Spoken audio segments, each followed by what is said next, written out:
ಅಧಿವೇಶನ ಭಾಷಣದಲ್ಲಿ ಸರ್ಕಾರದ ತಪ್ಪುಗಳನ್ನು ಹೇಳುವಂತ ಸಂದರ್ಭದಲ್ಲಿ ನಾನು ವಿಧಾನಸಭೆಯಲ್ಲಿ ಹೇಳಿದ್ದೆ, ಈ ಒಂದು ಬಜೆಟ್ ಏನು ಸಿದ್ದರಾಮಯ್ಯ ಮಂಡಿಸಿದ್ದಾನೆ ಅದು ಮೋಸದ ಬಜೆಟ್. ಇದರಲ್ಲಿ ಹೇಳಿರೋದೆಲ್ಲ ಸುಳ್ಳು. ಮುಂದೆ ಮಾರಿ ಹಬ್ಬ ಇದೆ. ನಾರ್ಮಲಿ ಬಜೆಟ್ ಅಲ್ಲಿ ಆ ವರ್ಷಕ್ಕೆ ಆಯವ್ಯಯದಲ್ಲಿ ಏನೇನು ತೆರಿಗೆಗಳನ್ನು ಹಾಕಬೇಕು ಆ ತೆರಿಗೆಗಳನ್ನು ಹಾಕುವಂತದ್ದೇ ಬಜೆಟ್ ಅಂತ ಹೇಳೋದು. ಮತ್ತು ಅಭಿವೃದ್ಧಿ ಕಾರ್ಯ, ಆ ತೆರಿಗೆ ಹಣದಿಂದ ಏನು ಹಣ ಬರುತ್ತೆ ಅದನ್ನು ಅಭಿವೃದ್ಧಿ ಕಾರ್ಯಕ್ಕೆ ಹೇಗೆ ಯೂಸ್ ಮಾಡ್ತೀರಿ ಅಂತ ಹೇಳೋದೇ ಬಜೆಟ್. ಇಲ್ಲಿ ಒನ್ ಸೈಡ್ ಬಜೆಟ್. ಏನೇನು ಮಾಡ್ತೀರಿ ಅಂತ ಹೇಳಿದ್ದಾರೆ ಅಷ್ಟೇ, ಏನೇನು ತೆರಿಗೆ ಹಾಕ್ತೀನಿ ಅಂತ ಹೇಳಿಲ್ಲ. ಯಾಕೆಂದ್ರೆ ಅವ್ರಿಗೆ ಮಾರನೇ ದಿನ ಎಲ್ಲಾ ಮಾಧ್ಯಮದಲ್ಲಿ ಅವ್ರಿಗೆ ಶಬಾಷ್ಗಿರಿ ಬರಬೇಕು, ತೆರಿಗೆ ರಹಿತ ಬಜೆಟ್ ಅಂತ. ಮೋಸ ಮಾಡೋದರಲ್ಲಿ ಇಡೀ ದೇಶದಲ್ಲೇ ಸಿದ್ದರಾಮಯ್ಯ ನಂಬರ್ 1.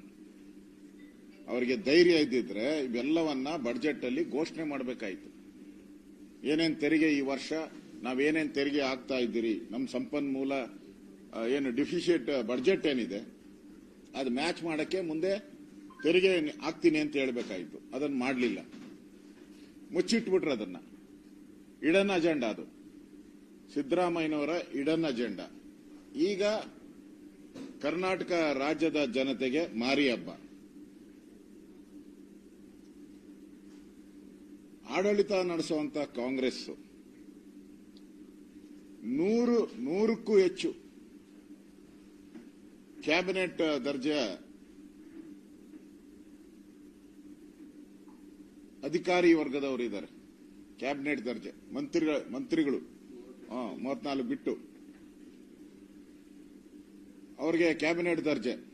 ಅವ್ರಿಗೆ 106 ಕೋಟಿ, ನನ್ಗನ್ಸುತ್ತೆ ಇವರಿಗೆಲ್ಲ ಸೇರಿದ್ರೆ ಒಂದು 200 ಕೋಟಿ. ಯಾಕೆಂದ್ರೆ ಮನೆ, ಅವ್ರಿಗೆ ಸಂಬಳ, ಬಾಡಿಗೆ, ಅವ್ರ ಖರ್ಚು ವೆಚ್ಚ, ಟ್ರಾವೆಲಿಂಗ್ ಅಲಯನ್ಸ್, ಮಂತ್ರಿಗಳಿಗೆ ಏನ್ ಕೊಡುತ್ತೋ ಅದೆಲ್ಲ ಕೊಡ್ತಾರೆ ಅವ್ರಿಗೆ. ಅಷ್ಟೆಲ್ಲ ಕೊಟ್ರೆ 106 ಕೋಟಿ ಅವ್ರಿಗೆ. ಇನ್ನ ಈ ಸಮಿತಿ, ಗ್ಯಾರಂಟಿ ಸಮಿತಿ, ವೇಸ್ಟ್ ಬಾಡಿ, ಈ ವೇಸ್ಟ್ ಬಾಡಿಗೆ ಅವ್ರಿಗೇನು ಕೆಲಸ ಇಲ್ಲ. ಎಲ್ಲ ಆನ್ಲೈನ್ ಮುಖಾಂತರ ಅವ್ರ ಅಕೌಂಟ್ಗೆ ಹೋಗುವಂಥದ್ದು. ಇವ್ರಿಗೆ ಅಲ್ಲೇನು ಕೆಲಸ ಇಲ್ಲ. ಅವ್ರಿಗೆ ಸಂಬಳ, ಅವ್ರಿಗೆ ಟಿಎ, ಡಿಎ, ಅವರ ಆಫೀಸ್ ರಿನ್ಯೂವೇಷನ್ಗಳು, ಒಂದೊಂದು ಆಫೀಸ್ ರಿನ್ಯೂವೇಷನ್ಗೂ ಕೂಡ 20 ರಿಂದ 25 ಲಕ್ಷ ಖರ್ಚು ಮಾಡ್ತಾ ಇದ್ದಾರೆ. ಇವೆಲ್ಲ ನೋಡಿದ್ರೆ ಅದು ಒಂದು 150 ಕೋಟಿ ಮೇಲೆ ಆಗುತ್ತೆ. ಅಂದ್ರೆ ಒಂದ್ ಕಡೆ ದುಂದು ವೆಚ್ಚ ಅವ್ರ ಕಾಂಗ್ರೆಸ್ ಪಾರ್ಟಿಗೋಸ್ಕರ ತೆರಿಗೆದಾರರ ಹಣವನ್ನ ಮಿಸ್ಯೂಸ್ ಮಾಡ್ತಾ ಇರೋದು ಇಲ್ಲಿ ಎದ್ದು ಕಾಣ್ತಾ ಇದೆ. ಇದೆಲ್ಲವನ್ನ ನಿಲ್ಲಿಸಿದ್ರೆ ಇದು ವೇಸ್ಟ್. ಇದು ಮಂತ್ರಿಗಳು 34 ಜನ ತಗೊಂಡ್ಲಿ, ಆದ್ರೆ ಉಳಿದಂತವರು ಏನ್ ಮಾಡಿದ್ದಾರೆ ಮತ್ತು ಸಮಿತಿಗಳೇನ್ ಮಾಡಿದ್ರು ಇದನ್ನ ನಿಲ್ಲಿಸಿದ್ರೇನೆ ಈ ಹಣ ನಾವು ಸೇವ್ ಮಾಡಬಹುದಾಯ್ತು. ಇವತ್ತು ಇಡೀ ಕರ್ನಾಟಕ ಇನ್ನು ಬಜೆಟ್ ಬಂದು ಒಂದು ತಿಂಗಳು ಮುಗ್ದಿಲ್ಲ. ಇನ್ನ ಹೇಳ್ತಾರ, ಅದೇನೋ ಹೇಳ್ಬೋದೋ ಬೇಡ ಗೊತ್ತಿಲ್ಲ, ತಿಥಿ ಅದೇನೋ ಇದೆಯಾ ಹೇಳ್ತಾರಲ್ಲ, ಹಂಗೆ ಈ ಸರ್ಕಾರದ ತಿಥಿ ಆಗಿದೆಯೋ ಗೊತ್ತಿಲ್ಲ. ಇನ್ನು ಬಜೆಟ್ ಆಗಿ ಇನ್ನು ಒಂದು 10 ದಿನನೂ ಮುಗ್ದಿಲ್ಲ. 10 ಡೇಸ್, ವಿತಿನ್ 10 ಡೇಸ್ ಸಿದ್ದರಾಮಯ್ಯನವರು ಈ ಏರಿಕೆಗಳನ್ನ ಮಾಡಿದ್ದಾರೆ. ಅದನ್ನ ಬಜೆಟ್ ಅಲ್ಲಿ ಹೇಳಿದ್ರೆ ಏನಾಗ್ತಾ ಇತ್ತು ಇವ್ರಿಗೆ? ಬಜೆಟ್ ಅಲ್ಲಿ ಹೇಳ್ಬೋದಾಯ್ತಲ್ಲ. ಈ ಸಿದ್ದರಾಮಯ್ಯ ಬಂದ ಮೇಲೆ 20 ತಿಂಗಳಲ್ಲಿ 3 ಬಾರಿ ಹಾಲಿನ ದರವನ್ನ ಏರಿಕೆ ಮಾಡಿದ್ದಾರೆ. ಆಗಸ್ಟ್ ಅಲ್ಲಿ ಒಂದ್ಸರಿ ಏರಿಕೆ ಮಾಡಿದ್ರು, 23 ಜೂನ್ 24ರಲ್ಲಿ ಅವಾಗ 2 ರೂಪಾಯಿ ಏರಿಕೆ ಮಾಡಿದ್ರು. ಮಾರ್ಚ್ ಈಗ 4 ರೂಪಾಯಿ ಏರಿಕೆ, ಒಟ್ಟು 9 ರೂಪಾಯಿ ಏರಿಕೆ. ಈ ಮನೆ ಆಳ ಕಾಂಗ್ರೆಸ್ ಅವರು ಮನೆ ಆಳ ಕೆಲಸ, ಇದನ್ನೇ ಮನೆ ಆಳ ಕೆಲಸ ಅಂತ ಹೇಳೋದು. ಮೊದಲು ಏರಿಕೆ ಮಾಡಿದಾಗ ಏನ್ ಹೇಳಿದ್ರು, ರೈತರ ಸಂಕಷ್ಟ ನೋಡಕ್ಕಾಗಲ್ಲ, ಕಣ್ಣೀರ್ ಬರ್ತೈತೆ ಅಂದ್ರು. ದುಡ್ಡೆಲ್ಲ ಎಲ್ಲಿಗೋಯ್ತು? ಇವ್ರ ಜೋಬ್ಗೆ ಹೊರಟಾಯ್ತು. ರೈತರಿಗೆ ಎಲ್ಲಿ ದುಡ್ಡು ಕೊಟ್ಟರು ಅವರು? ಒಂದು ನಯಾ ಪೈಸನೂ ರೈತರು ಕೊಡ್ಲಿಲ್ಲ. ಮತ್ತೆ ಅದೇ 2 ರೂಪಾಯಿ ಮತ್ತೆ ಏರಿಕೆ, ಮತ್ತೆ ರೈತರಿಗೆ ನಾಮ, ಮತ್ತೆ ಈಗ 4 ರೂಪಾಯಿ ಏರಿಕೆ. ರೈತರಿಗೆ ಕೊಡ್ತಾರೋ ಇಲ್ಲ ಗೊತ್ತಿಲ್ಲ. ಅಲ್ಲ ರೀ, ಸರ್ಕಾರದಲ್ಲಿ ಹಣ ಇಲ್ಲ, ಪಾಪರ ಹುಟ್ಟಿದಿರಿ ಅಂತ ಹೇಳಿದ್ರೆ ನೀವು ತೆರಿಗೆ ಹಾಕಿ ಹಾಲಿನ ದರ ಜಾಸ್ತಿ ಮಾಡಿ ನೀವು ಕೊಡಿ. ಸರ್ಕಾರ ಪಾಪರ್ ಆಗಿಲ್ಲ ಅಂತ ನೀವೇ ಹೇಳ್ತೀರಾ. ನಾವು ಪಾಪರ್ ಅಂದ್ರೆ ಇಲ್ಲ ಇಲ್ಲ ಅಂತೀರಾ, ಮತ್ತೆ ತೆರಿಗೆ ಹಾಕ್ತೀರಾ. ಪಾಪರ್ ಆಗಿಲ್ಲ ಅಂದ್ರೆ ತೆರಿಗೆ ವೈ? ನೀವು ಕೇಳ್ಬೋದು, ಹಾಗಾದ್ರೆ ಹಿಂದೆ ನಿಮ್ ಸರ್ಕಾರ ಇತ್ತಲ್ಲ ಬೊಮ್ಮಾಯಿ ಹಾಕಿದ್ರ? ಇಲ್ಲ, ಹಾಕಿಲ್ಲ. ನಾವು ತೆರಿಗೆ ಹಾಕಿಲ್ಲ. ಬಸ್ ದರನೇ ಏರಿಕೆ ಮಾಡಿಲ್ಲ ನಾವು. ಹಿಂದೆ 3 ವರ್ಷ ಬಸ್ ದರನೇ ಏರಿಕೆ ಮಾಡಿಲ್ಲ ನಾವು. ಹಿಂದೆ 2010 ಏರಿಕೆ ಮಾಡಿರೋದನ್ನ ಹೇಳ್ತಾವ್ರೆ, ಯಾವ್ದೋ ಒಬಿರಾಯಿನ ಕಾಲದ್ದು. ಬಸ್ ದರನೇ ಏರಿಕೆ ಮಾಡಿಲ್ಲ ನಾವು. ನೀರಿನ ದರ ಏರಿಕೆ ಮಾಡಿಲ್ಲ.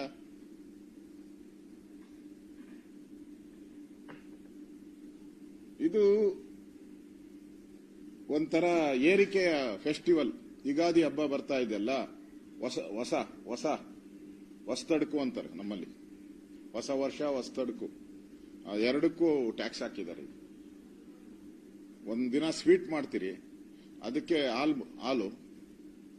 ಒಂದಿನ ಸ್ವೀಟ್ ಮಾಡೋದು ನಮ್ಮಲ್ಲಿ ಯುಗಾದಿ ಹಬ್ಬಕ್ಕೆ, ಒಂದಿನ ಸ್ವೀಟು, ಅದಕ್ಕೆ ಹಾಲಿನ ಬೆಲೆ ಜಾಸ್ತಿ ಮಾಡಿದಿರಿ. ಇನ್ನೊಂದಿನ ಹೊಸತಡುಕು, ಅದಕ್ಕೆ ಶಾಕ್ ಹೊಡಿಬೇಕಲ್ಲ, ಅದೆಲ್ಲ non veg. Veg non veg, ಅದಕ್ಕೆ ಕರೆಂಟು ಶಾಕ್ ಹೊಡೆದಿದ್ದಾರೆ ಅಷ್ಟೇ. 2 ಹಬ್ಬಕ್ಕೂ ನಮಗೆ ಈ ಒಂದು ಶಾಕ್ ಅನ್ನ ಕೊಟ್ಟಿದ್ದಾರೆ. ಯುಗಾದಿ ಹಬ್ಬದ ಶಾಕ್ ಟ್ರೀಟ್ಮೆಂಟ್ ಅಂತಾರಲ್ಲ, ಈ ಶಾಕ್ ಟ್ರೀಟ್ಮೆಂಟ್ ಇದು. ಈ ಸರ್ಕಾರದ ಶಾಕ್ ಟ್ರೀಟ್ಮೆಂಟ್ ಮಾಡಿದ್ದಾರೆ ಇವತ್ತು. ಸಿದ್ದರಾಮಯ್ಯನವರು ಈ ಬಡ್ಜೆಟ್ ಅನ್ನ ಇಲ್ಲಿ ಏರಿಕೆಯನ್ನ ಮಾಡ್ತಾ ಇದ್ರೆ, ಉಪಮುಖ್ಯಮಂತ್ರಿ ನಾನೇನ್ ಕಡಿಮೆ ಅಂತ ಈ ಮಾರಿ ಹಬ್ಬದ ಸೆಕೆಂಡ್ ಫೇಸ್ ಅದು. ಸೆಕೆಂಡ್ ಫೇಸ್ಗೆ ಆಗ್ಲೇ ನೀವ್ ಏನಾನ ಅಂದ್ಕೊಳ್ಳಿ, ನಾನ್ ನೀರಿನ ದರ ಏರ್ಸೋನೆ ಅಂತಾನೆ ಹಿಂಗೆ ಹೇಳಿದ್ದಾರೆ. ಇದೇ ಡೈಲಾಗ್ ಹೊಡಿದ್ದಾರೆ. ಮಾಧ್ಯಮದಲ್ಲಿ ನನ್ನ ವಿರುದ್ಧ ಬರೀತೀರಾ, ಬರ್ಕೊಳ್ರಿ, ಬಿಜೆಪಿಯವರು ಕೂಗಾಡ್ತಾರೆ, ಕೂಗಾಡ್ಕೊಳ್ಳಿ, ನಾನಂತೂ ನೀರಿನ ದರ ಏರಿಕೆ ಮಾಡೋದು ಅಂತ ಅವ್ರದ್ದು ಡಿಕ್ಲೇರ್ ಆಗಿದೆ. ಬೆಳಗಾವಿ ಅಧಿವೇಶನದಲ್ಲೇ ಹೇಳ್ಬಿಟ್ಟಿದ್ದಾರೆ ಅವರು. ಅದು ಬಾಗಲಿಗೆ ಮಾರಿ ಇದು ದೆವ್ವ ಬಂದು ನಿಂತ್ಕೊಂತೈತಲ್ಲ, ಅದು ಬಾಗಲಲ್ಲಿ ದೆವ್ವ ಬಂದು ನಿಂತ್ಕೊಂಡೈತೆ. ಅದನ್ನು ಯಾವಾಗ ಏರಿಕೆ ಮಾಡ್ತಾರೋ ಗೊತ್ತಿಲ್ಲ. ಅದನ್ನು ಇವರೆಲ್ಲ ಅಡ್ವರ್ಟೈಸ್ಮೆಂಟ್, ನಂದಿನಿ ಅಡ್ವರ್ಟೈಸ್ಮೆಂಟ್ಗಳು ಕೊಡಕ್ಕೆ I love you Nandini, I love you Nandini ಅಂತ ಕೊಡ್ತಾ ಇದ್ರು ಅಡ್ವರ್ಟೈಸ್ಮೆಂಟ್. ಈಗ ಐ ಹೇಟ್ ನಂದಿನಿ ಅಂತ ಕೊಡ್ತಾರೆ ಇವರು. ಆಮೇಲೆ ಸಚಿವರು, ಕೋಆಪರೇಟಿವ್ ಸಚಿವರು ಹೇಳಿದ್ದಾರೆ, ಹಿಂದೆ ಈಶ್ವರಪ್ಪನವ್ರ ಮೇಲೆ ಆಪಾದನೆ ಮಾಡ್ತಾ ಇದ್ರು. ಈಗ ಏನು ಸಚಿವರು ಹೇಳಿದ್ದಾರೆ, ನೋಟ್ ಏನು ಪ್ರಿಂಟಿಂಗ್ ಮಿಷನ್ ಇಟ್ಕೊಂಡಿದ್ದೀರಾ ಅಂತ. ಅಂದ್ರೆ ದುರಾಂಕಾರದ ಪರಮಾವಧಿ ಈ ಸರ್ಕಾರದ ದುರಾಂಕಾರದ ಪದ. ಹಂಗಾರೆ ಜನ ಏನ್ ಪ್ರಿಂಟಿಂಗ್ ಮಿಷನ್ ಇಟ್ಕೊಂಡಿದ್ದಾರಾ? ಜನ ಏನಾನ ನೋಟ್ ಪ್ರಿಂಟಿಂಗ್ ಮಿಷನ್ ಇಟ್ಕೊಂಡಿದ್ದಾರ? ನೀವು ನಾವ್ ಇಟ್ಕೊಂಡಿಲ್ಲ ಅಂದ್ಮೇಲೆ ಜನ ಇವಾಗ ಟ್ಯಾಕ್ಸ್ ಕೊಡ್ಬೇಕಲ್ಲ. ಅಂದ್ರೆ ಸರ್ಕಾರದಲ್ಲಿ ನೋಟ್ ಪ್ರಿಂಟಿಂಗ್ ಮಿಷನ್ ಇಲ್ಲ, ಜನಗಳ ಹತ್ರ ನೋಟ್ ಪ್ರಿಂಟಿಂಗ್ ಮಿಷನ್ ಇದೆ. ಅದಕ್ಕೆ ಪ್ರಿಂಟ್ ಮಾಡಿ ಮಾಡಿ ಮಾಡಿ ಕೊಡಿ, ಟ್ಯಾಕ್ಸ್ ಅನ್ನ ಕೊಡಿ ಅಂತ ಹೇಳ್ತಾ ಇದ್ದಾರ.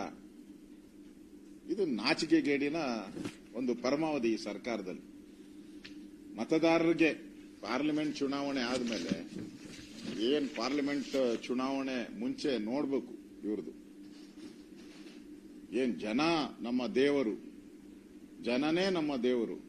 ಬಿಜೆಪಿಯವರು ಜನನ ಸರಿಯಾಗಿ ನೋಡ್ಕೊಂಡಿಲ್ಲ. ಜನನೇ ಜನಾರ್ದನ.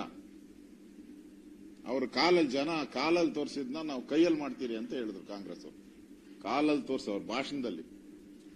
ಕಾಕಾ ಪಾಟೀಲ್ ಫ್ರೀ, ಮಾದೇವಪ್ಪ ಫ್ರೀ, ನನ್ನ ಹೆಂಡತಿಗೂ ಫ್ರೀ, ನಿನ್ನ ಹೆಂಡತಿಗೂ ಫ್ರೀ. ಏನ್ ಜನ ಖುಷಿಯೋ ಖುಷಿ. ಈಗ ನಿನ್ನ ಹೆಂಡತಿಗೂ ಟ್ಯಾಕ್ಸು, ನನ್ನ ಹೆಂಡತಿಗೂ ಟ್ಯಾಕ್ಸು, ನಿನ್ನ ಹೆಂಡತಿಗೂ ಟ್ಯಾಕ್ಸು, ನನ್ನ ಹೆಂಡತಿಗೂ ಟ್ಯಾಕ್ಸು. ಈ ತೆರಿಗೆ ಕಳೆದ 20 ತಿಂಗಳಲ್ಲಿ ಸಿದ್ದರಾಮಯ್ಯನವರು ಒಂದೇ ಒಂದು ಯಾವುದು ಡ್ಯಾಮ್ ಅನ್ನ ಕಟ್ಟಿಲ್ಲ, ಡ್ಯಾಮ್ ಅನ್ನ ಎತ್ತರಿಸೂ ಇಲ್ಲ. ಕೋರ್ಟ್ ಆದೇಶಗಳು ಬಂದು ಎತ್ತರಿಸಬಹುದು ಅಂತ ಅನುಮತಿ ಕೊಟ್ಟರು ಕೋರ್ಟ್ ಎತ್ತರಿಸಿಲ್ಲ ನಾವು ಯಾವುದನ್ನು ಕೂಡ. ಮೇಕೆದಾಟು ಅಂತೂ ಮೇಕೆ ದಾಟ್ತಾವೆ ಹೊರತು ಕಸಾಯಿ ಖಾನೆಗಳಲ್ಲಿ ಮೇಕೆ ದಾಟ್ತಾ ಇರ್ಬೋದು, ದಾಟಿ ಪಾಪ ಪ್ರಾಣವತ ಇದ್ದವರು. ಇವರಂತೂ ಮೇಕೆ ದಾಟು ಇಲ್ಲ. ಮೊನ್ನೆ ಹೋಗಿ ಅಪ್ಕೊಂಡಿದ್ದೆ ತಮಿಳುನಾಡಲ್ಲಿ ಹೋಗಿ ಅಪ್ಪುಗೆ, ಇವ್ರಿಗೆ ಮಾನ ಮರ್ಯಾದೆ ಇದ್ದಿದ್ರೆ ಆ ಅಪ್ಪುಗೆಯಲ್ಲಿ ಕೇಳ್ಬೋದಾಯ್ತಲ್ಲ, ಏನಪ್ಪಾ ನಮ್ಮ ಮೇಕೆದಾಟಿಗೆ ಯಾಕೆ ತೊಂದರೆ ಕೊಡ್ತೀಯಾ, ನಿಮ್ ನೀರ್ ಏನೈತೆ ನಾವು ಬಿಡ್ತೀರಿ, ನಿಮ್ ನೀರ್ಗೆ ಸಮಸ್ಯೆ ಮಾಡಲ್ಲ, ನಿಮ್ಗೆ ಟ್ರಿಬ್ಯುನಲ್ ಅಲ್ಲಿ ಎಷ್ಟು TMC ಅಲಾಟ್ ಆಗಿದೆ ಅದನ್ನ ನಾವು ಕೊಡ್ತೀರಿ ಅಂತ ಆಲಿಂಗನ ಮಾಡುವಾಗ ಹೇಳ್ಬೋದಾಯ್ತಲ್ಲ. ಯಾವುದೋ ಇದ್ರಲ್ಲಿ ನೋಡಿದೆ ಅಡ್ವರ್ಟೈಸ್ಮೆಂಟ್ ಅಲ್ಲಿ, ಡಬಲ್ ಧಮಾಕ ಅಂತ. ಯುಗಾದಿಗೆ ಡಬಲ್ ಧಮಾಕ, ಗೌರಿ ಗಣೇಶ ಎರಡು ಬರ್ತೈತೆ, ಅದಕ್ಕೆ triple dhamaka. Petrol, next diesel,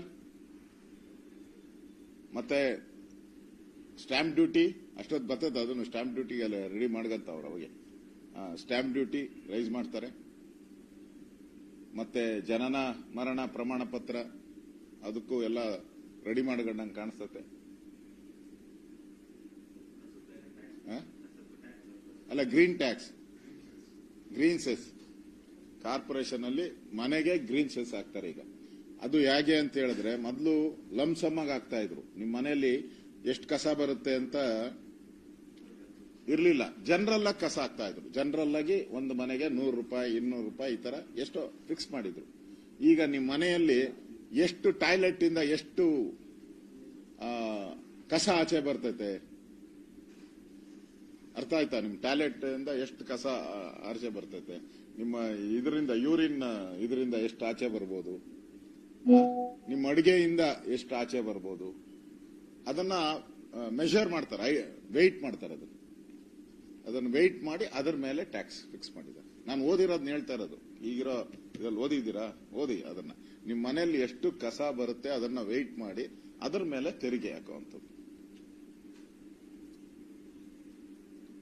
ಕಸದ ಮೇಲೆ. ಈಗ ಮತ್ತೆ ನಿಮ್ಮ ಮನೆ ತೆರಿಗೆ, ಅದು ಬಹಳ ವರ್ಷ ಆಗ್ಬಿಟ್ಟಿದೆ ತೆರಿಗೆನ. ಬ್ಲಡ್ ನಿಮ್ಗೆ ಸ್ಯಾಂಪಲ್ಗೆ 70 ರೂಪಾಯಿ ಇತ್ತು, ಅದನ್ನ 120 ಮಾಡಿದ್ದಾರೆ. ವಾರ್ಡ್ ಶುಲ್ಕ 25 ಇತ್ತು, ಅದನ್ನ 50 ಮಾಡಿದ್ದಾರೆ. ತ್ಯಾಜ್ಯ ಅಲ್ಲೂ ಆಸ್ಪತ್ರೆಯಲ್ಲಿ ತ್ಯಾಜ್ಯ ನಿರ್ವಹಣೆಗೋಸ್ಕರನು ಕೂಡ ಅದನ್ನು ಕೂಡ 10 ರೂಪಾಯಿ ಇದ್ದಿದ್ದು 50 ರೂಪಾಯಿ ಮಾಡಿದ್ದಾರೆ.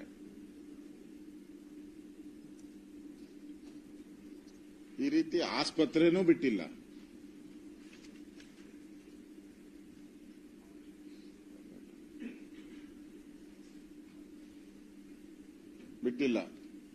ಒಟ್ಟಾರೆ ಬೆಂಗಳೂರು ಜನತೆಗೆ ಇವತ್ತು ಅವರೇನು ಹೇಳ್ತಾ ಇದ್ರಲ್ಲಪ್ಪ ವಿಜಿ, ಬ್ರ್ಯಾಂಡ್ ಬೆಂಗಳೂರು, ಏನು ಬ್ರ್ಯಾಂಡ್ ಬೆಂಗಳೂರು, ಈಗ ದುಬಾರಿ ಬೆಂಗಳೂರು. ಬ್ರ್ಯಾಂಡ್ ಬೆಂಗಳೂರು ಹೋಯ್ತು, ದುಬಾರಿ ಬೆಂಗಳೂರು ಬಂತು. ಹೊಸ ವರ್ಷದ ಕೊಡುಗೆ ಯುಗಾದಿ ಹಬ್ಬ ಸಂಭ್ರಮದಿಂದ ಆಚರಿಸಿ. ಮುಖ್ಯಮಂತ್ರಿ ಉಪಮುಖ್ಯಮಂತ್ರಿಗಳು ಅಡ್ವರ್ಟೈಸ್ಮೆಂಟ್, ಒಂದು ಪೇಪರ್ ಫುಲ್ ಪೇಜ್ ಅಡ್ವರ್ಟೈಸ್ಮೆಂಟ್, ಟಿವಿಗಳಿಗೆ ಅಡ್ಜಸ್ಟ್ಮೆಂಟ್, ಹೊಸ ವರ್ಷದ ಶುಭಾಶಯಗಳು. ಇವೆರಡೇ ಎರಡು ಮಾತ್ರ ಡಬಲ್ ಧಮಾಕ ಕೊಟ್ಟಿದ್ದೀರಿ. ಮುಂದೆ ಗಣೇಶನ ಹಬ್ಬ ಗೌರಿ ಹಬ್ಬಕ್ಕೆ ತ್ರಿಬಲ್ ಧಮಾಕ ಕೊಡ್ತೀರಿ. ರೆಡಿ. ಇಷ್ಟು ಕಾಂಗ್ರೆಸ್ಸಿನ ಅಡ್ವರ್ಟೈಸ್ಮೆಂಟ್. ದುಬಾರಿ ಬೆಂಗಳೂರು, ದುಬಾರಿ ಬೆಂಗಳೂರು, ಕಾಸ್ಟ್ಲಿ ಬೆಂಗಳೂರು ಇಂಗ್ಲಿಷ್.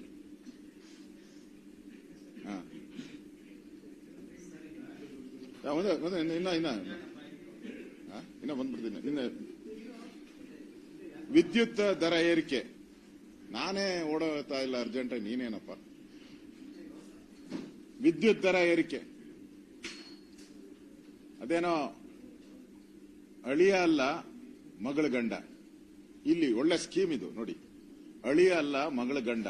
ನಾವೇರಿಸ್ತಾ ಇಲ್ಲ, ಕೋರ್ಟ್ ಆದೇಶ ಮಾಡಿದೆ. ಅಂದ್ರೆ ಅದು ಗ್ರಾಜ್ಯುಟಿ ಅಲ್ಲನಪ್ಪ, ಪೆನ್ಷನ್ ಗ್ರಾಜ್ಯುಟಿ ಎಲ್ಲ ಯಾರಪ್ಪ ಕೊಡಬೇಕು? ಸರ್ಕಾರ, ನೀವು ಕೊಡಬೇಕು. ಯಾವ ಸ್ಥಿತಿ ಬಂದಿದೆ ಅಂದ್ರೆ ಪೆನ್ಷನ್ ಸರ್ಕಾರ ಜನ ಕೊಡಬೇಕಾದ ಸ್ಥಿತಿಗೆ ಬಂದಿದೆ. ಪೆನ್ಷನ್ ಸರ್ಕಾರಿ ಕೆಬಿ ಅಂದ್ರೆ ಬೆಸ್ಕಾಮು, ಕೆಬಿ, ವಿದ್ಯುತ್ ಶಕ್ತಿ ಇಲಾಖೆ ಅವ್ರಿಗೆ ಪೆನ್ಷನ್ ಕೊಡಕ್ ಯೋಗ್ಯತೆ ಇಲ್ಲ. ನಿಮ್ ಯೋಗ್ಯತೆಗೆ ಎಷ್ಟು ಬೆಂಕಿ ಇಟ್ರು ಪೆನ್ಷನ್. ಅದಕ್ಕೆ ಯಾರ ಕೈಲೋ ನಾವು ಕೋರ್ಟ್ಗೆ ಹಾಕ್ಸಿ KERC ಈಗ ಆ 36 ರೂಪಾಯಿ, 36 ಪೈಸೆ, 36 ಪೈಸೆ, 36 ಪೈಸೆ ಏರಿಕೆ ಮಾಡಿದ್ದಾರೆ ಒಂದೇ ಬಾರಿ. ಮಾರೇತು ಹಾತಿಕೋ ಮಾರ್ನ, ಲೂಟೇತು ಭಂಡಾರ್ಕೋ ಲೂಟ್ನ. ಈ ಸರ್ಕಾರ ಹಂಗೆ ತೀರ್ಮಾನ ಮಾಡ್ಬಿಟ್ಟವ್ರೆ, ಸಣ್ಣ ಪುಟ್ಟ ಕಳ್ತನ ಮಾಡಬಾರ್ದು.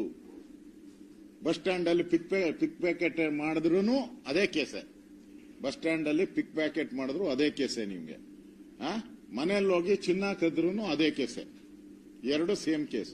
ಅದಕ್ಕೆ ಮಾರೇತು ಹಾತಿಕೋ ಮಾರ್ನ, ಲೂಟೇತು ಬಂಗಾರಕೋ ಲೂಟ್ನ. ಈಗ ಜನಗಳನ್ನ ಲೂಟ್ ಮಾಡ್ತಾ ಇದ್ದಾರೆ ಅವರು. ಜನಗಳು ಬಲಿಪಶುವಾಗಿದ್ದಾರೆ, ಜನರನ್ನ ಲೂಟ್ ಮಾಡ್ತಾ ಇರುವಂತ ಈ ಸರ್ಕಾರ ಇವತ್ತು ಈ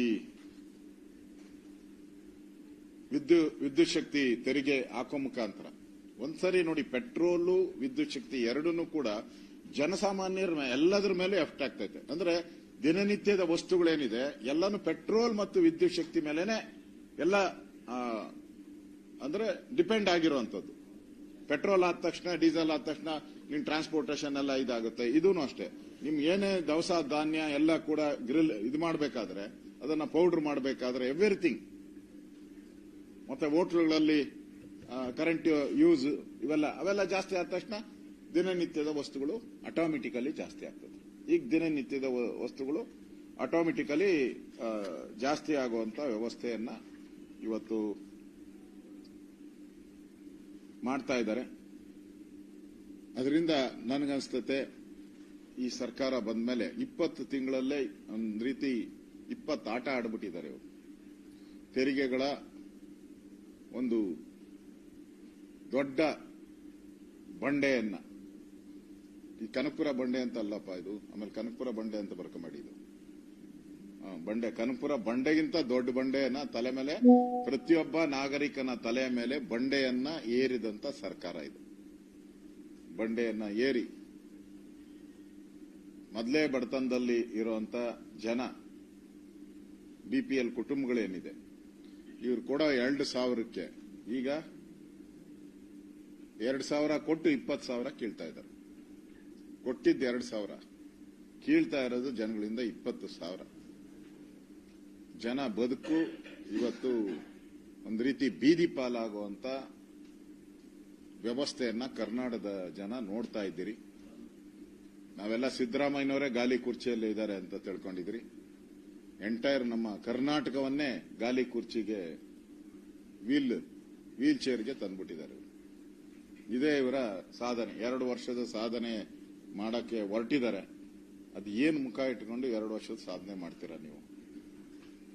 ಹೇಳ್ಬೇಕು, ನೀವು ರಾಜ್ಯದ ಜನತೆ ಮುಂದೆ ಹೇಳ್ಬೇಕು. ನೋಡಿ, ನಾವು ಇಷ್ಟು ಅವ್ರು ಫಸ್ಟ್ ಹೇಳಿದ್ದು, ಅವರ ಮ್ಯಾನಿಫೆಸ್ಟೋ ಎಲ್ಲ ಕಡೆ ಹೇಳಿರೋದು ಅವರು, ನಾವು ಯಾವುದೇ ತೆರಿಗೆಗಳನ್ನ ಹಾಕದೆ ನಾವು ಫ್ರೀಗಳನ್ನ ಕೊಡ್ತೀರಿ.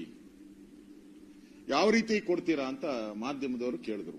ಅವಾಗ ಅವ್ರು ಹೇಳಿದ್ರು, ಬಿಜೆಪಿ ಅವರು 40% ಕಮಿಷನ್ ಹೊಡಿತಾ ಇದ್ರು, ಆ ಕಮಿಷನ್ ಅನ್ನ ತಗೊಂಡು ನಾವು ಕೊಟ್ಬಿಡ್ತೀರಿ ಅಂತ ಹೇಳಿದ್ರು.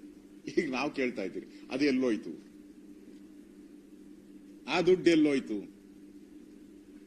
ಈಗ ಎಲ್ಲ ಕಾಂಟ್ರಾಕ್ಟರ್ಗಳು ಹೇಳ್ತಾ ಇದ್ದಾರೆ 40 ಇದ್ದಿದ್ದು 60 ಆಗಿದೆ, ಈಗ ಕಮಿಷನ್ 60% ಆಗಿದೆ ಅಂತ ಕಾಂಟ್ರಾಕ್ಟರ್ ಅಸೋಸಿಯೇಷನ್ಸ್ ಹೇಳ್ತಾ ಇದ್ದಾರೆ. ಆತ್ಮಹತ್ಯೆಗಳಾಗಿದೆ, ಪ್ರತಿಭಟನೆಗಳಾಗಿದೆ, ಹೋರಾಟಗಳಾಗಿದೆ. ಒಂದೊಂದು ಕೆಲಸಕ್ಕೂ ಈಗ ಟೆಂಡರ್ ಇಂದ ಹಿಡಿದು ಕೊನೆ ಬಿಲ್ ತಗೊಳ್ಳೋವರೆಗೂ ಕೂಡ 60 ಅದಕ್ಕೂ ಜಾಸ್ತಿ ಪರ್ಸೆಂಟೇಜ್ ವಸೂಲಿ ಮಾಡತಕ್ಕಂತ ಒಂದು ಸಂಪ್ರದಾಯವನ್ನ ಈ ಕಾಂಗ್ರೆಸ್ ಆಗಿದೆ. ಇವತ್ತಿನ ಬೆಲೆ ಏರಿಕೆ ನಿಜಕ್ಕೂ ರಾಜ್ಯ ಸರ್ಕಾರ ರಾಜ್ಯ ಸರ್ಕಾರದ ನಡೆ, ಅಲ್ಲಿರುವಂತ ಜನ ಅವರನ್ನ ನಂಬಿ ಏನು ವೋಟ್ ಹಾಕಿದ್ರು, ಕಾಂಗ್ರೆಸ್ ಬಂದ್ರೆ ಬೆಲೆಗಳೆಲ್ಲ ಕಡಿಮೆ ಆಗುತ್ತೆ, ನಮ್ಮ ಜೀವನ ಸ್ವರ್ಗ ಆಗೋಗ್ತೈತೆ ಅಂತ ಹೇಳ್ತಾ ಇದ್ರು. ಈಗ ಎಲ್ಲರೂ ಅಂತಾ ಇದ್ದಾರೆ ಅದೇನೋ ಬಾಂಡ್ಲಿಯಿಂದ ಬೆಂಕಿಗೆ ಬಿದ್ರಿ ನಾವು ಅಂತ ಅನ್ಸಕ್ಕೆ ಜನಗಳಿಗೆ ಅನ್ಸ್ಬಿಟ್ಟಿದೆ ಈಗ. ಓಕೆ, ಈಗ ನಿಮ್ಮ ಸರ್ಕಾರ ಇದ್ದಾಗಲೂ ಕೂಡ ಕೆಆರ್ಸಿ ಬೆಲೆ ಹೆಚ್ಚು ಮಾಡಿದೆ. ಯಾವುದೇ ಸರ್ಕಾರದಲ್ಲಿ ಕೆಆರ್ಸಿ ಪ್ರತಿ ವರ್ಷ ಎಸ್ಕಾಂಗಳು ಅದನ್ನ ಸಾರ್ವಜನಿಕ ಒಂದು ಸ್ವೀಕಾರ ಮಾಡಿ ವಿಮರ್ಶೆ ಮಾಡಿ ಹೆಚ್ಚಿಗೆ ಮಾಡಿದ್ರು.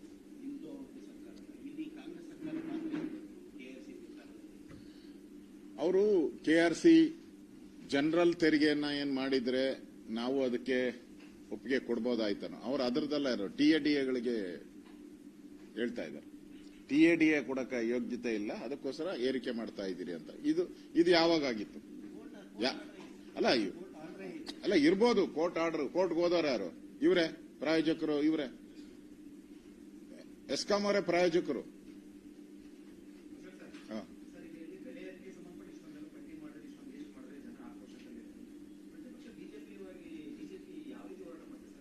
ಈಗಾಗಲೇ ಬೆಳಗ್ಗೆನೆ ನಾವು ಮಾತಾಡಿದಿರಿ.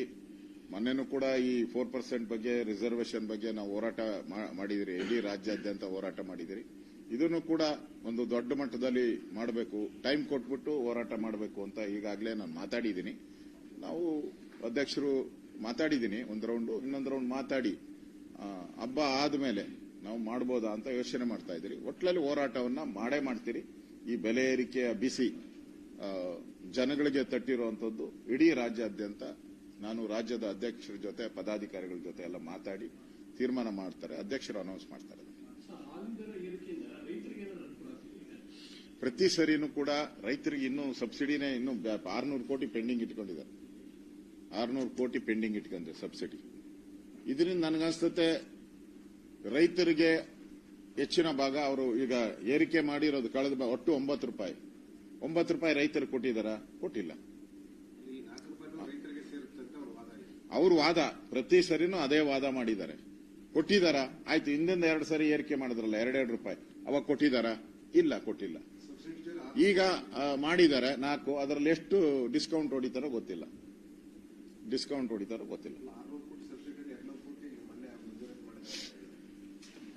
ಸರಿ ಮಾಡ್ಲಿ.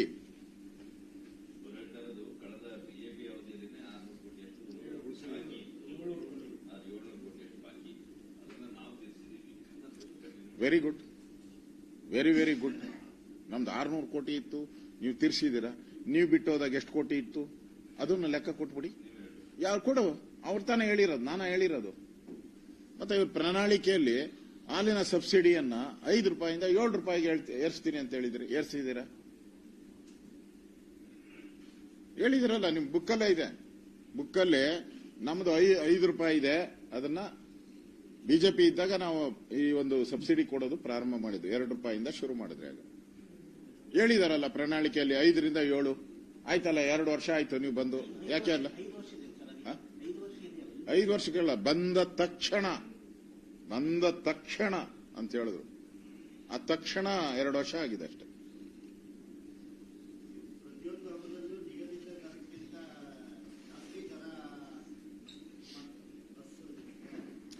ನೋಡಿ ಬೊಮ್ಮ, ನೀವು ಟ್ಯಾಲಿ ಮಾಡಬೇಕಾದ್ರೆ ರೀಸೆಂಟ್ ಆಗಿರೋದನ್ನ ಟ್ಯಾಲಿ ಮಾಡ್ಕೊಳ್ಬೇಕು ಯಾವಾಗೂ. ಎಲ್ಲೋ 10 ವರ್ಷ ನಂದು ಹೇಳಿದ್ದಾರೆ. ಅಶೋಕ್ ಅವರು ಟ್ರಾನ್ಸ್ಪೋರ್ಟ್ ಮಿನಿಸ್ಟರ್ ಇದೆ 2010ಕ್ಕೆ ಹೋಗಿದ್ದಾರೆ. ಹಿಂದಿನ ವರ್ಷ ಟ್ಯಾಲಿ ಮಾಡಬೇಕು. ಇಲ್ಲ 2 ವರ್ಷ ಟ್ಯಾಲಿ ಮಾಡಿ. ಆಯ್ತು, 2 ವರ್ಷ ಬೊಮ್ಮ ಇದ್ರಪ್ಪ, 2 ವರ್ಷ ಟ್ಯಾಲಿ ಮಾಡಿ. ಎಷ್ಟೆಷ್ಟು ಏರಿಕೆ ಮಾಡಿದ್ದಾರೆ, ಬೆಲೆ ಏರಿಕೆ ಮಾಡಿ ಹೇಳಿ. ನಾವು ಅದನ್ನ ಸ್ಟಾಂಪ್ ಡ್ಯೂಟಿನ ಕಡಿಮೆ ಮಾಡಿದಿರಿ, ನಾವು ಗೈಡೆನ್ಸ್ ವ್ಯಾಲ್ಯೂನ ಕಡಿಮೆ ಮಾಡಿದಿರಿ. ನಾವು ರೆವಿನ್ಯೂ ಡಿಪಾರ್ಟ್ಮೆಂಟ್ ಅಲ್ಲಿ ನೀರಿನ ತೆರಿಗೆ ನಾವು ಏರಿಸಿಲ್ಲ. ಬಸ್ ಚಾರ್ಜ್ ನಾವು ಏರಿಸಿಲ್ಲ. ಈ ಕಳ್ಳ ಲೆಕ್ಕಗಳು ಕೊಡ್ತಾರೆ. ಅವರು ಇಷ್ಟು ಬಿಟ್ಟು ಹೋಗ್ಬಿಟ್ಟಿದ್ರು. ಇವನೇ ಪುಣ್ಯಾತ್ಮರು ಇವರು. ಏನು ದೇವಲೋಕದಿಂದ ದಾನಶೂರನ್ ಕರುಣ್ ಜೊತೆ ಬಂದ್ಬಿಟ್ಟು ಸರ್ಕಾರ ಮಾಡಿದ ತಕ್ಷಣ 1 ನಯಾ ಪೈಸೆನೂ ಬಿಲ್ ಪೆಂಡಿಂಗ್ ಇಲ್ಲಪ್ಪ. ಸಿದ್ದರಾಮಯ್ಯನವರು ಸರ್ಕಾರ ಬಿಟ್ಟು ಹೋದಾಗ 2 ಸರಿ ಬಿಟ್ಟು ಹೋದ್ರಲ್ಲ, ಅವಾಗ ಒಂದೂ ಬಾಕಿ ಬಿಲ್ ಪೆಂಡಿಂಗ್ ಇಲ್ಲ. ಸಿದ್ದರಾಮಯ್ಯ ಅಂದ್ರೆ ಇದು ತೋರಿಸಿ. ಈ ದೇಶವನ್ನ 60 ವರ್ಷ ಆಳಿರೋರು ನೀವು. ಬಿಜೆಪಿ ಕರ್ನಾಟಕದಲ್ಲಿ ಇವರು 60 ವರ್ಷದ ಮೇಲೆ ಆಳಿದ್ದಾರೆ. ನಾನು ಮೊನ್ನೆ ಅಸೆಂಬ್ಲಿಯಲ್ಲಿ ಕೊಟ್ಟನಲ್ಲ, ನೋಡಿದ್ರ? ಅಸೆಂಬ್ಲಿಯಲ್ಲಿ ಏನ್ ಕೊಟ್ಟಿದ್ದೀನಿ? ಇದುವರೆಗೂ ಯಾರ್ಯಾರು ಮುಖ್ಯಮಂತ್ರಿ ಕರ್ನಾಟಕದಲ್ಲಿ ಆಳ್ವಿಕೆ ಮಾಡಿದ್ದಾರೆ, ಯಾರ್ಯಾರು? ಕೆಂಗಲ್ ಹನುಮಂತಯ್ಯನಿಂದ ಲೆಕ್ಕ ತಗೊಂಡಿದ್ದೀನಿ. ಸಾಲ ಕೆಂಗಲ್ ಹನುಮಂತಯ್ಯನವ್ರು ಎಷ್ಟು ಸಾಲ ಮಾಡಿದ್ರು, ನಿಜಲಿಂಗಪ್ಪನವ್ರು ಎಷ್ಟು ಸಾಲ ಮಾಡಿದ್ರು, ದೇವರಾಜ ಅರಸು ಎಷ್ಟು ಸಾಲ ಮಾಡಿದ್ರು, ಯಡಿಯೂರಪ್ಪ ಎಷ್ಟು ಸಾಲ ಮಾಡಿದ್ರು, ಬೊಮ್ಮಾಯಿ ಎಷ್ಟು ಸಾಲ ಮಾಡಿದ್ರು, ಎಲ್ಲ ಲೆಕ್ಕ ತೆಗೆದಿದ್ದೀನಿ. ನಂಬರ್ 1 ಸಿದ್ದರಾಮಯ್ಯನೇ. 65% ಅಂದ್ರೆ 100 ರೂಪಾಯಿ. ಎಷ್ಟು ಜನ ಮುಖ್ಯಮಂತ್ರಿ ಬರ್ತಾರ ಗೊತ್ತಿಲ್ಲ, 15 ಜನ ಮೇಲೆ ಬರ್ತಾರ. ಇಷ್ಟು ಮುಖ್ಯಮಂತ್ರಿ ಮಾಡಿರೋದು ಇವರೊಬ್ಬರೇ 65%. ನೆಕ್ಸ್ಟ್ ಇಯರ್ಗೆ ಅದು ದಾಟ್ಬಿಡ್ತತೆ. ಇವರೆಲ್ಲ ಮಾಡಿರೋದು ಒಂದ್ ಕಡೆ ಹಾಕಿದ್ರೆ ಇವರೊಬ್ಬರೇ ಅಷ್ಟು ಸಾಲ ಮಾಡಿರ್ತಾರೆ. ಚಾಂಪಿಯನ್ ಸಾಲ ಮಾಡೋದ್ರಲ್ಲೂ ಚಾಂಪಿಯನ್, ಕರ್ನಾಟಕದ ಚಾಂಪಿಯನ್ ಸಿದ್ದರಾಮಯ್ಯನವರು. ಹೇಳ್ತಾರೆ ಸಾಲ ಬಿಟ್ಟು ಹೋಗ್ಬಿಟ್ಟಿದ್ರಂತೆ. ನೀ ಎಷ್ಟು ಬಿಟ್ಟು ಹೋಗಿದ್ದೆ ಅದನ್ನ ಪುಣ್ಯಾತ್ಮ ಹೇಳಪ್ಪ. ನಮ್ದು ಲೆಕ್ಕ ಕೊಡುವಾಗ ಎಲ್ಲ ಏನ್ ಸೇರ್ಸ್ಕೊಂತಾರೆ, ಆನ್ಗೋಯಿಂಗ್ ವರ್ಕ್ ಎಲ್ಲ ಸೇರ್ಸ್ಕೊಂಬಿಟ್ಟವ್ರೆ. ನಾನು ನೋಡಿದೆ, ಆನ್ಗೋಯಿಂಗ್ ವರ್ಕ್ನೂ ಸೇರ್ಸ್ಕೊಂಬಿಟ್ಟವ್ರೆ. ಅದರಲ್ಲಿ ಹೊಸದಾಗಿ ಅನೌನ್ಸ್ ಮಾಡಿರೋದನ್ನೂ ಸೇರ್ಸ್ಕೊಂಬಿಟ್ಟವ್ರೆ. ಇವ್ರದ್ದು ಮಾತ್ರ ಲೆಕ್ಕ ಕೊಡಬೇಕಾದ್ರೆ ಆನ್ಗೋಯಿಂಗ್ ಬಿಟ್ಬಿಟ್ಟಿದ್ದಾರೆ, ಹೊಸದಾಗದು ಮಾತ್ರ ಸೇರ್ಸಿ ಹೇಳ್ತಾರೆ. ಇದು ಕಳ್ಳ ಲೆಕ್ಕ ಸಿದ್ದರಾಮಯ್ಯನವ್ರದ್ದು. ಈ ಬಜೆಟ್ ಅಲ್ಲಿ ಹೇಳಿದಾರಲ್ಲ, ಈಗ ನಾವು ಟ್ಯಾಕ್ಸ್ ಏನು ಟ್ಯಾಕ್ಸ್ ಇಲ್ಲ, ಅದ್ಯಾವುದೋ ಒಂದು ಇದ್ರ ಟ್ಯಾಕ್ಸ್ ಮಾತ್ರ, ಏನು 300 ರೂಪಾಯಿ ಇದು ಸೇವಾ ತೆರಿಗೆ, ಹೊಸ ಇದು ಸರ್ವಿಸ್ ಟ್ಯಾಕ್ಸ್, ಅದು ಮಾತ್ರ ಜಾಸ್ತಿ ಮಾಡಿದ್ರು. ಉಳಿದಂತೆ ಯಾವ ತೆರಿಗೆನೂ ಇಲ್ಲ. ಇನ್ಮೇಲೆ ನೋಡಿ ಆ ಮಾರಿ ಹಬ್ಬ ಕಾಣೈತೆ. ಯುಗಾದಿಗೆ ಬಂತ. ಇನ್ನ ರಾಜ್ಯದ ಜನತೆಗೆ ನಾನು ಮಾಧ್ಯಮದ ನಿಮ್ಮ ಮುಖಾಂತರ ವಿನಂತಿ ಮಾಡ್ತೀನಿ, ದಯವಿಟ್ಟು ಇನ್ನು ಗೌರಿ ಗಣೇಶ ಹಬ್ಬಕ್ಕೆ ಕಾದಿದೆ. ಸಿದ್ದರಾಮಯ್ಯನವರ ಈ ಬೆಲೆ ಏರಿಕೆಯ ಫೆಸ್ಟಿವಲ್, ಗೌರಿ ಗಣೇಶ ಹಬ್ಬ ಮತ್ತು ದೀಪಾವಳಿಗೆ ಮತ್ತೆ ಏರಿಕೆಗಳನ್ನ ಕಾಣಬೇಕು. ಸಿದ್ದರಾಮಯ್ಯ ಅಲ್ಲಿವರೆಗೆ ಸಿಎಂ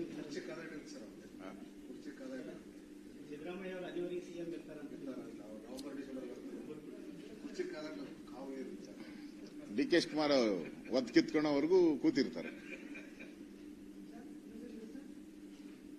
ಡಿ ಕೆ ಶಿವಕುಮಾರ್ ಒದ್ ಕಿತ್ಕೊಳ್ಳೋವರೆಗೂ ಕೂತಿರ್ತಾರೆ ಅಷ್ಟೇ. ಅವ್ರು ಯಾವತ್ತು ಒದ್ ಕಿತ್ಕೊಂತಾರೋ ಗೊತ್ತಿಲ್ಲ. ಓಕೆ, ಧನ್ಯವಾದ.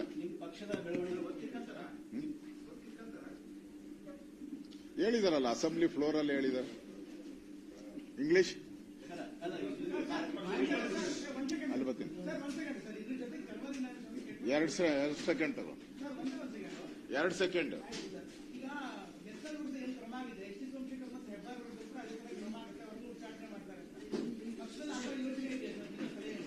ನೋಡಿ, ಇದೆಲ್ಲವನ್ನು ಕೂಡ ಕೇಂದ್ರದ ನಾಯಕರು ತೆಗೆದುಕೊಂಡಿರುವಂತದ್ದು. ಕೇಂದ್ರದ ನಾಯಕರು ಎಲ್ಲ ಮಾಹಿತಿಗಳನ್ನ ಪಡೆದು ಕ್ರಮಗಳನ್ನ ತೆಗೆದುಕೊಳ್ತಾ ಇದ್ದಾರೆ. ಅದರಿಂದ ಅವ್ರಿಗೇನೇನು ಮಾಹಿತಿ ಇದೋ ಅದನ್ನ ತೆಗೆದುಕೊಂಡಿದ್ದಾರೆ. ಯಾವುದು ನೋಡಿ, ನಾವು ಎಲ್ಲರೂ ಒಟ್ಟಿಗೆ ಹೋಗ್ಬೇಕು, ಕಾಂಗ್ರೆಸ್ಸಿನ ಈ ದುರಾಡಳಿತವನ್ನ ಎದುರಿಸಬೇಕು ಅನ್ನೋದು ನಮ್ಮ ಉದ್ದೇಶ ಇತ್ತು. ಪಾರ್ಟಿ ನಮ್ಮ ತಾಯಿ ಇದ್ದಂಗೆ, ನಾವೆಲ್ಲ ಪಾರ್ಟಿಯ ಶಿಸ್ತಿನ ಸಿಪಾಯಿಗಳು. ಪಾರ್ಟಿ ಏನ್ ತೀರ್ಮಾನ ತೆಗೆದುಕೊಳ್ಳುತ್ತೋ ಅದಕ್ಕೆ ನಾವೆಲ್ಲರೂ ಕೂಡ ಬದ್ಧರಾಗಿರ್ತೀರಿ. ಯಾರು ಕೂಡ ಪಾರ್ಟಿಯ ವಿರುದ್ಧವಾಗಿ ಯಾವುದೇ ರೀತಿಯಾದಂತ ಹೇಳಿಕೆಗಳನ್ನ ಕೊಡಬಾರದು ಅಂತೇಳಿ ನಾನು ಕೂಡ ನಮ್ಮ ಕಾರ್ಯಕರ್ತರಿಗೆ ವಿನಂತಿಯನ್ನ ಮಾಡ್ತೇನೆ.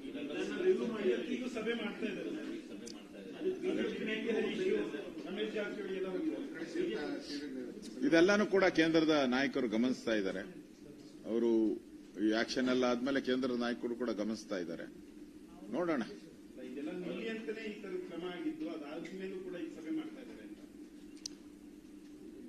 ನನಗೆ ಇನ್ನೂ ಗೊತ್ತಿಲ್ಲ ಸಭೆ ಮಾಡ್ತಾ ಇರೋದ್ರ ಬಗ್ಗೆ. ನನಗೇನು ಮಾಹಿತಿ ಬಂದಿಲ್ಲ. ನೋಡೋಣ, ಅದ್ರ ಬಗ್ಗೆ ನಾಳೆ ಸಾಯಂಕಾಲ ರಿಯಾಕ್ಷನ್ ಮಾಡ್ತೀನಿ.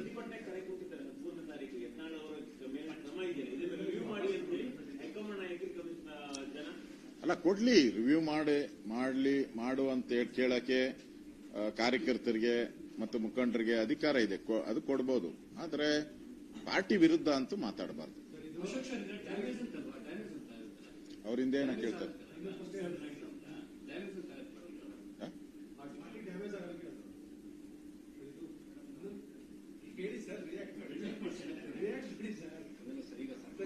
ಸರ್ಕಾರದ ವಿರುದ್ಧ ಹೋರಾಟ ಮಾಡೋದಕ್ಕೆ ಬಹಳಷ್ಟು ಅಸ್ತ್ರಗಳು ನಿಮ್ಮ ಕೈಯಲ್ಲಿ ಹೇಳಪ್ಪ, ಅವರೊಂದು ಹೇಳು. ಸರ್ಕಾರದ ವಿರುದ್ಧ ಹೋರಾಟ ಮಾಡೋದಕ್ಕೆ ಬಹಳಷ್ಟು ಅಸ್ತ್ರಗಳಿತ್ತು. ಇಂತಹ ಸಂದರ್ಭದಲ್ಲಿ ಈ ರೀತಿ ಮಾಡಿಕೊಂಡ್ರೆ ಪಕ್ಷ ಯಾವ ಇದನ್ನು ಇಟ್ಕೊಂಡು ಸರ್ಕಾರದ ವಿರುದ್ಧ ಹೋರಾಟ ಮಾಡ್ತೀವಿ? ಸಂಘಟನೆ ಇಲ್ಲ, ನಾವು ಬಹಳ ಕೇಂದ್ರದ ನಾಯಕರ ಜೊತೆ ಬಹಳ ನಾವೆಲ್ಲ ಮುಖಂಡರು, ನಾನು ಒಬ್ಬನೇ ಅಂತಲ್ಲ, ಎಲ್ಲರೂ ಕೂಡ ಬಹಳಷ್ಟು ಮುಖಂಡರು, ಒಂದು 10-12 ಜನ ಮುಖಂಡರು ಕೂಡ ಕೇಂದ್ರದ ನಾಯಕರಿಗೆ ಈ ಎಲ್ಲ ವಿಚಾರಗಳು ಹೇಳಿದಿರಿ. ಒಟ್ಟಾಗಿ ಹೋದರೆ ನಮಗೆ ಈ ಕಾಂಗ್ರೆಸ್ ಅನ್ನ ಬಡಿಯುವಂತದಕ್ಕೆ ಉಪಯೋಗ ಆಗುತ್ತೆ ಅನ್ನೋ ಮಾತನ್ನ ನಾವೆಲ್ಲರೂ ಕೂಡ ಕೇಂದ್ರದ ನಾಯಕರಿಗೆ ಹೇಳಿದಿರಿ. ಆದರೆ ಕೇಂದ್ರದ ಒಂದು ಶಿಸ್ತು ಸಮಿತಿ ನೋಟಿಸ್ ಕೊಟ್ಟ ಮೇಲೆ ಅವರ ರಿಪ್ಲೈನ್ಸ್ ಏನೇನು ಮಾಡಿದಾರೋ ಗೊತ್ತಿಲ್ಲ, ನಮ್ಗೆ ಗೊತ್ತಿಲ್ಲ, ಅದ್ರ ಬಗ್ಗೆ ಮಾಹಿತಿ ಇಲ್ಲ. ಅದರ ಆಧಾರದಲ್ಲಿ ಅವರು ತೀರ್ಮಾನ ತೆಗೆದುಕೊಂಡಿದ್ದಾರೆ.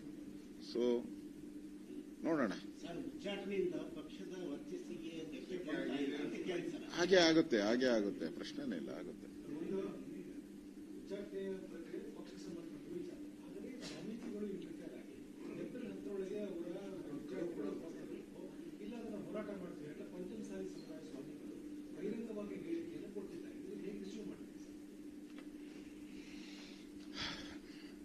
ನನಗೂ ಕೂಡ ಆಶ್ಚರ್ಯ, ಸ್ವಾಮೀಜಿಯವರು ಈ ತರ ಹೇಳಿಕೆ ಕೊಟ್ಟಿರುವಂತದ್ದು ನನಗೂ ಕೂಡ ಆಶ್ಚರ್ಯ ತಂದಿದೆ. ಸೊ ಅವರು ಯಾವ ದೃಷ್ಟಿಯಲ್ಲಿ ಈ ಹೋರಾಟವನ್ನ ತೆಗೆದುಕೊಳ್ತಾ ಇದ್ದಾರೆ, ಮತ್ತು ನಾವು ಒಂದು ಪೊಲಿಟಿಕಲ್ ಪಾರ್ಟಿ, ನಾವು ಅವರದು ಮಠ, ಆ ದೃಷ್ಟಿಯಿಂದ ಇದನ್ನ ಮತ್ತೊಮ್ಮೆ ಸ್ವಾಮೀಜಿಗಳು, ಜಯಮೃತ್ಯನಾನಂದ ಶ್ರೀ ಸ್ವಾಮಿಗಳು ಮತ್ತೊಮ್ಮೆ ಮರುಪರಿಶೀಲನೆ ಮಾಡಬೇಕು ಅನ್ನೋ ವಿನಂತಿಯನ್ನು ಕೂಡ ನಾನು ಮಾಡ್ತೀನಿ.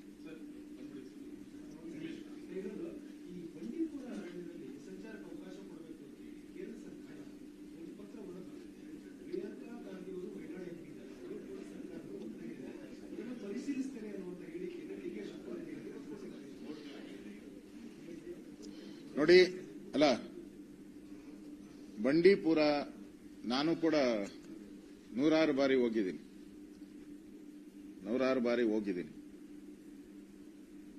ಆ ಪ್ರದೇಶದಲ್ಲಿ ನೀವು ಏನಾದರೂ ರಾತ್ರಿ ಹೊತ್ತು ಅವಕಾಶ ಕೊಟ್ಟರೆ ನೂರಾರು ಕಾಡು ಪ್ರಾಣಿಗಳ ಮರಣ ಹೋಮ ಆಗೋಗ್ತದೆ. ರಾತ್ರಿ ಹೊತ್ತು ಅವ್ರಿಗೆ ಒಂದು ರೀತಿ ಫ್ರೀ ಸಂಚಾರಕ್ಕೆ ಅವಕಾಶ ಕೊಡಬೇಕು ಪ್ರಾಣಿಗಳಿಗೆ. ಅದನ್ನು ಬಿಟ್ಟು ಆನೆ ಸತ್ತಾಗ ಕರ್ನಾಟಕದ ಟ್ಯಾಕ್ಸ್ ಪೇಯರ್ಸ್ ಹಣವನ್ನ ಕೇರಳ ಕೊಟ್ರಲ್ಲ, ಹಂಗೇನಾದರೂ ಮಾಡಿದ್ರೆ ಮತ್ತೆ ಯಾರು ಪ್ರಿಯಾಂಕಾ ವಾಡ್ರಾ ಅವರು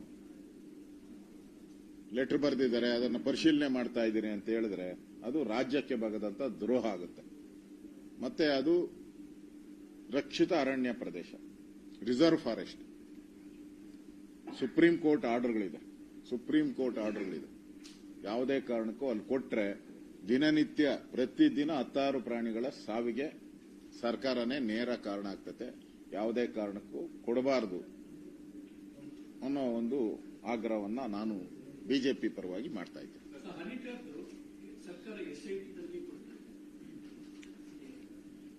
ಸಾಕು, ಇಷ್ಟೇ ಸಾಕು. ಇವತ್ತೇ ಜಾಸ್ತಿ ಆಯ್ತು, ಇನ್ನು ಅದೊಂದು